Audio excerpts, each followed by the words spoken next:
Hello and welcome to the big picture. After a decade-long Maoist insurgency, the rule of the monarchy in Nepal ended, and 4 years back a constituent assembly was elected by the people of the country to write a democratic constitution.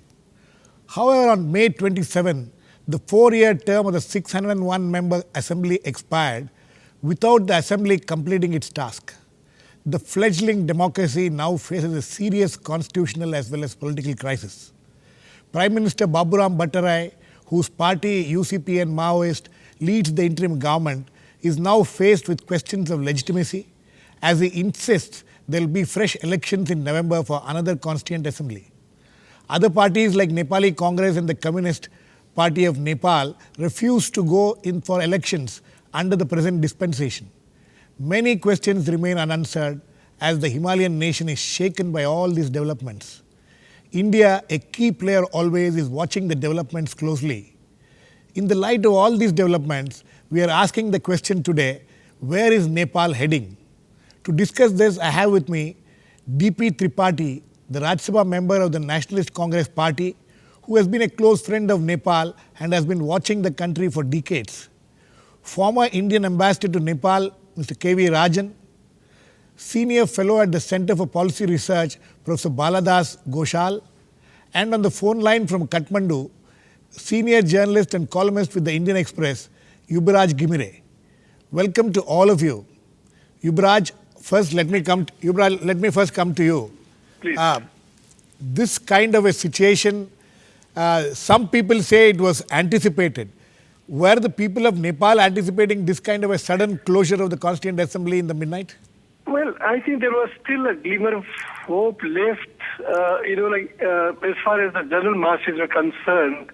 But there was tremendous anger against the politicians and especially the leaders of the four parties who had monopolized the entire political process and who had totally, hijacked or appropriated the role of the Constituent Assembly in the constitution making. Right. So nobody knew. I mean, because the leaders claimed that we have almost finished 80% of the constitution writing, Right. so we'll get a constitution on the deadline.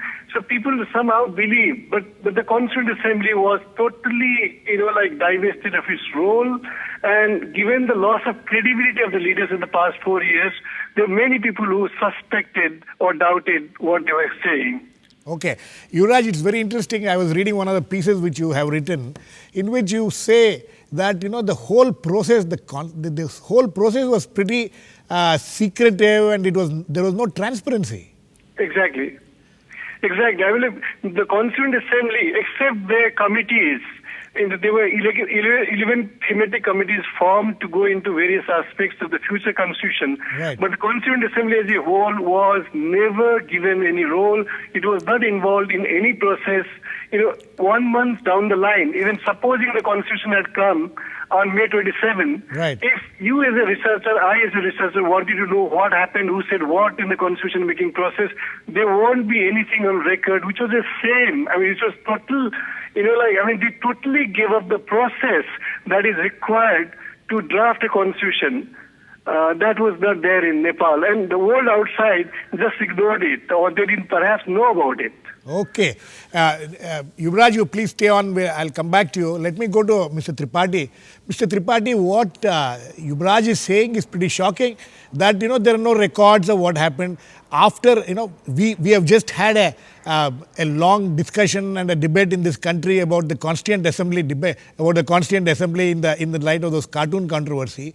Indian constitution making was such a transparent process, and Nepal seems to have been a very non-transparent process. No, it is not a question of Girish, transparency or non-transparency. What Yubaraj is saying is absolutely correct. The Constituent Assembly was not doing its work. Right. The main task of the Constituent Assembly was drafting the Constitution. Right. Once you are serious about that task, you will debate Right. The entire issue, discuss the entire issue and various aspects of the democratic constitution. In a democratic system throughout the world, this is the first example where a constituent assembly is elected to draft a constitution. It is given a 2 years term and it gets extensions after extensions, and without drafting the constitution gets dissolved. Right. This is what happened about the Constituent Assembly in Nepal. Right. Okay. I think when I look back as a friend of the Nepalese people, I think there was a mistake that before the elections of the Constituent Assembly, the then interim Prime Minister Girija Prasad Koirala ji should have asked for the completion of the peace process. Once the peace process was completed, then elect Constituent Assembly to draft a constitution.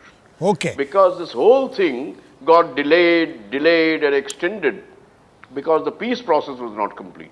So you have to link both these aspects with the drafting of the constitution, completion of the peace process. I hope that now the Nepalese people, through a consensus, will arrive at some kind of understanding to draft a democratic constitution through elections or whatever they wish is the correct path. Okay, Mr. Tripathi, please stay on. I'll come back to you. Let me go to Mr. Rajan. Mr. Rajan, Mr. Tripathi is saying that the peace process was not complete. That's why this, the process of writing the constitution got affected because of that. Do you agree with that? Well, I think that's substantially true, except for the fact that in the last few weeks there had been fairly dramatic progress in tackling some of the bigger issues, particularly the question of integration or retirement of the former Maoist guerrillas.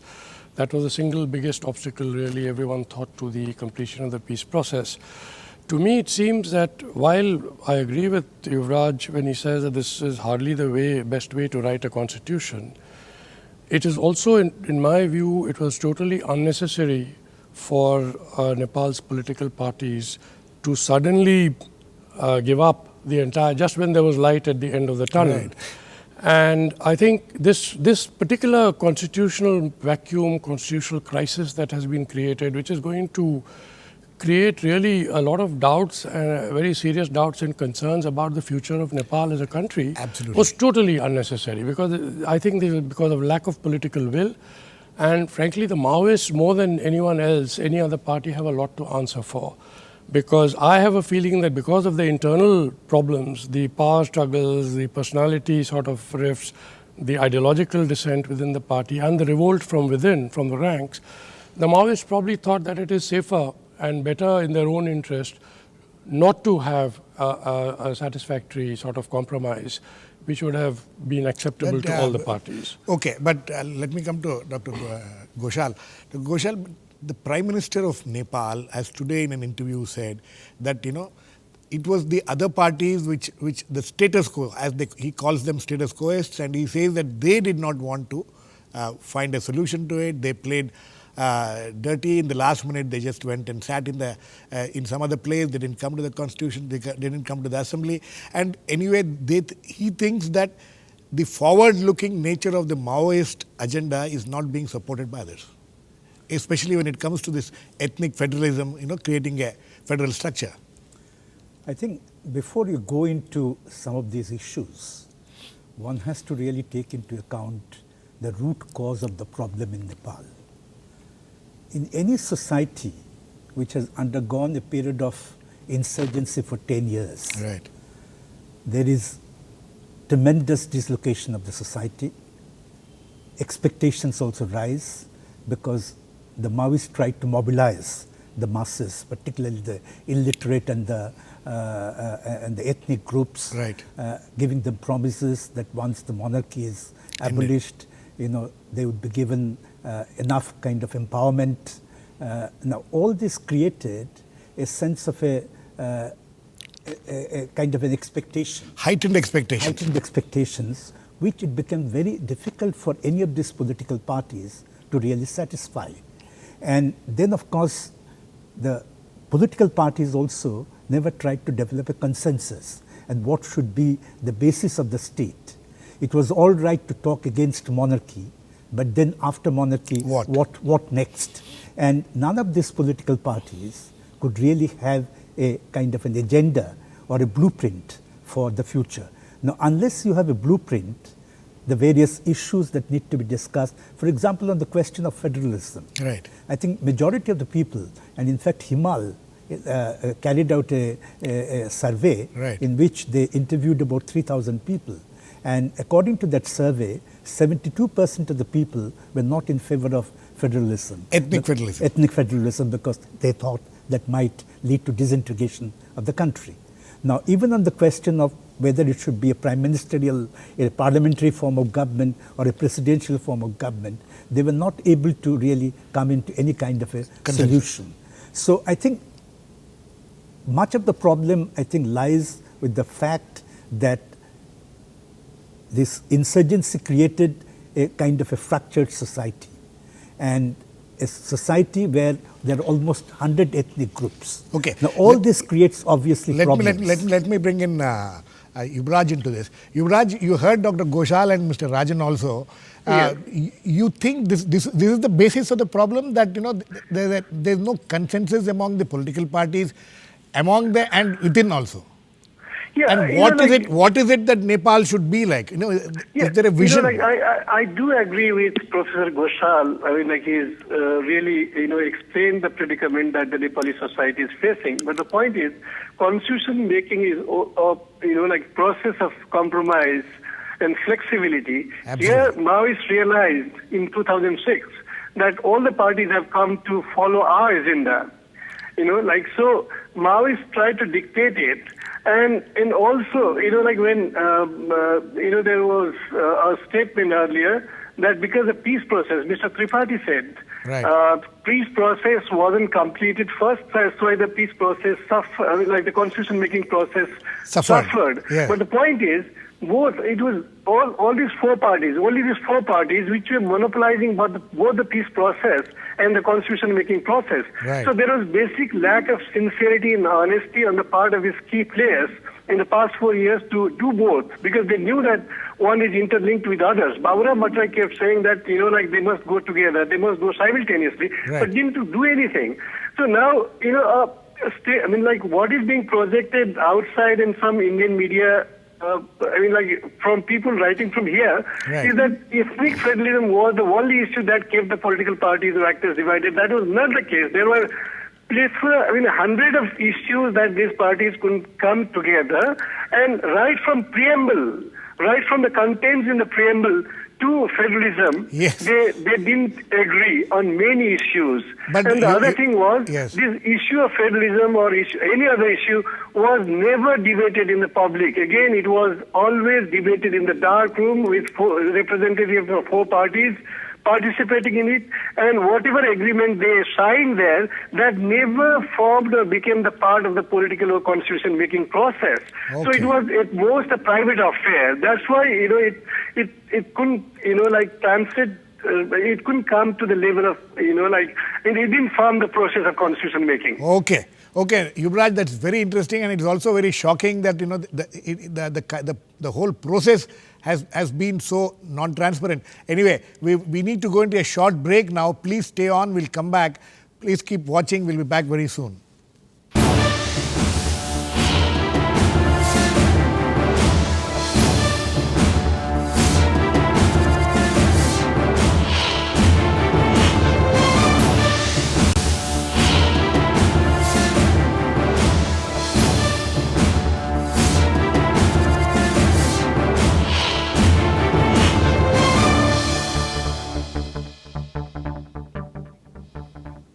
Welcome back.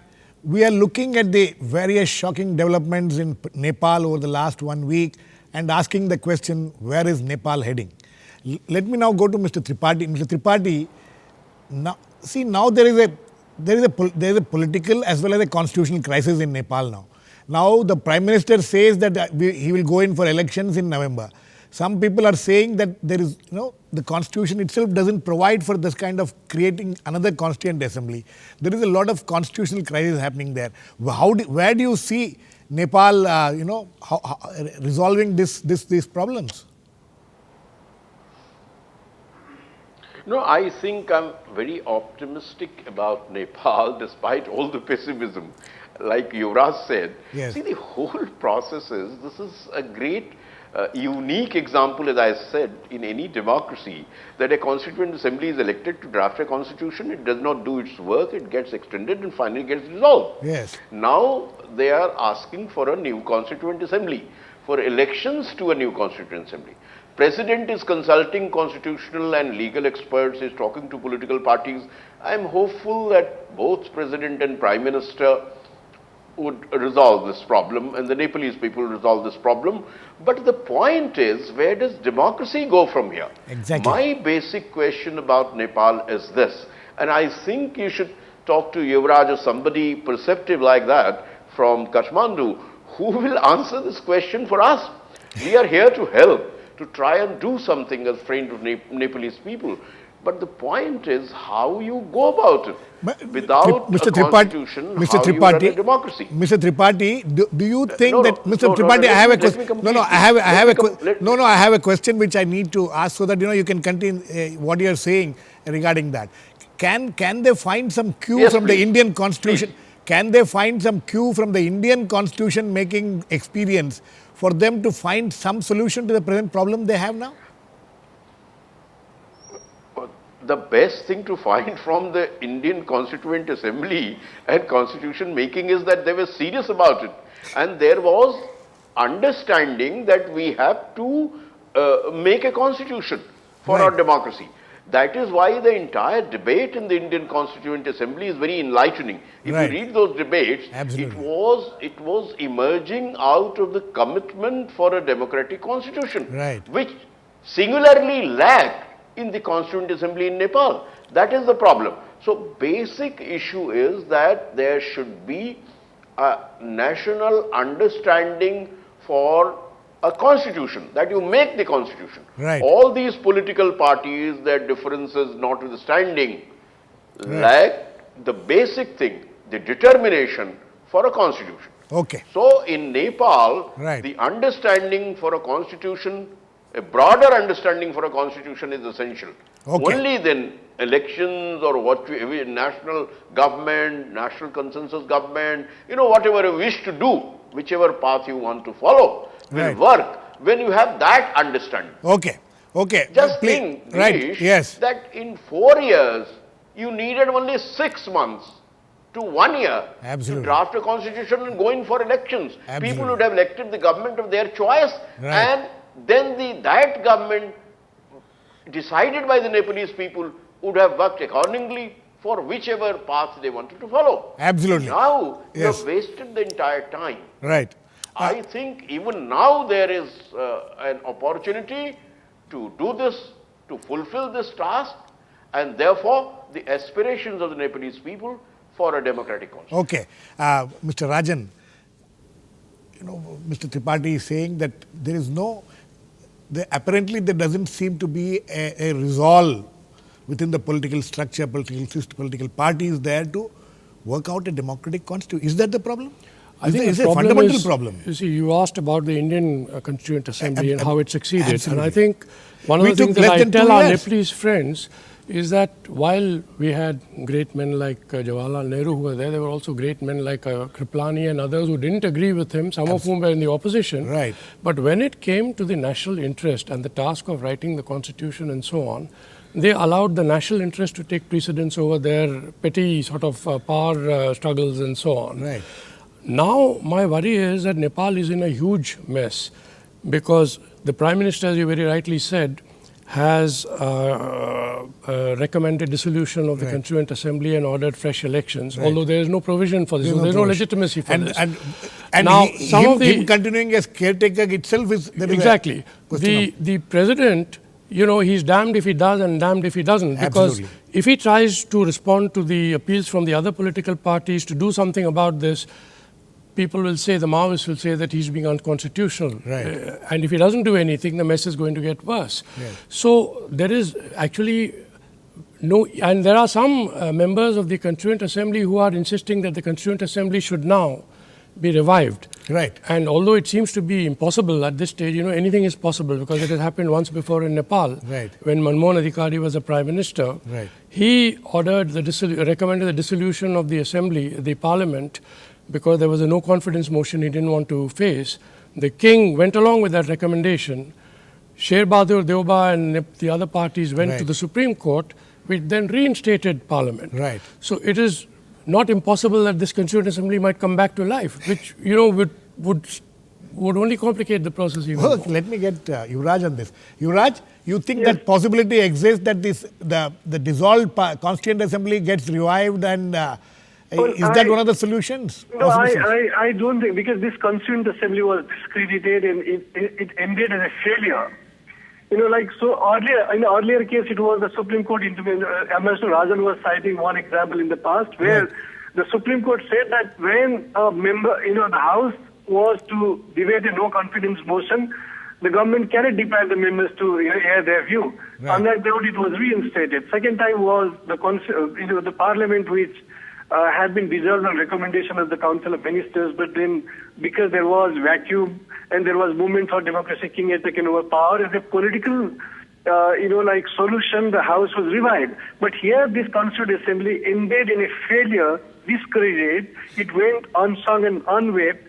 I don't think the possibility of revival is there. Although I know that some of the ambassadors, Americans, they are basically extending quiet support to this kind of move, and section of the Nepali Congress, members of parliament, they are taking it up, but I don't see the possibility. What are the But possibilities? yes, What are the possibilities of a new Constituent Assembly, fresh elections, Well, Yubaraj? there is absolutely no provision in the constitution that is in vogue in the country now is the interim constitution of Right. 2007. Right. That doesn't talk about repeated Constituent Assembly election. That even doesn't talk about the election to parliament. Right. Because the job to recommend election to parliament was assigned to the constitution, which never came. Right. So we are in a vacuum. Something, only a larger political consensus can decide. But Girish, I wanted to say something about, there was a lot of talks about Indian Constituent Assembly and all Right, that. right. In Nepal, there are two models being, hailed and said that, okay, we have glorious Indian Constituent